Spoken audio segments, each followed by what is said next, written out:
Welcome back to the shop. Today, we're tackling a critical step in cylinder head porting: removing casting core shift imperfections. Core shift happens when the internal molds move slightly during the casting process, leaving you with misaligned or offset ports that kill airflow. Our goal is to correct these misalignments by selectively removing material, restoring symmetry, and proper flow balance to the head. To do this effectively, you'll need aggressive double-cut Carbide Burr tools. These are designed to chew through aluminum quickly and cleanly. Double-cut burrs give you more control and leave a smoother finish than single-cut bits, which is essential when reshaping port walls. Start by identifying the high spots where the casting has shifted into the airflow path. Mark these areas clearly before you start grinding. When you start cutting, use steady, even pressure. Don't dig in. Let the tool do the work and blend the high spot into the surrounding wall. Focus on the transition areas. You want a seamless curve, not a step.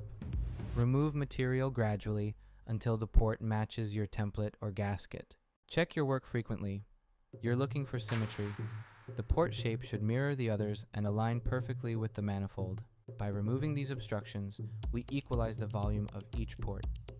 This balance ensures every cylinder gets the same amount of air and fuel. A quick safety reminder: aluminum chips go everywhere. Always wear eye protection and a mask. You don't want to breathe this dust. Once the major shaping is done with the carbide, switch to cartridge rolls to smooth out the tool marks and leave a uniform surface finish. Avoid staying in one spot too long, which can create divots. Keep the grinder moving constantly to maintain a flowing surface. Use calipers to verify your port dimensions. Consistency across all intake and exhaust ports is key to a balanced engine. Here's a pro tip: listen to the sound of the cutter.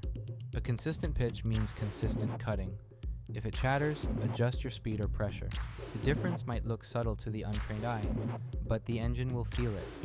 Correcting core shift unlocks hidden horsepower. Perform a final visual inspection with a good light. Ensure there are no sharp ridges or leftover casting flash disrupting the path. Taking the time to correct these casting flaws is what separates a standard rebuild from a high-performance build. Thanks for watching.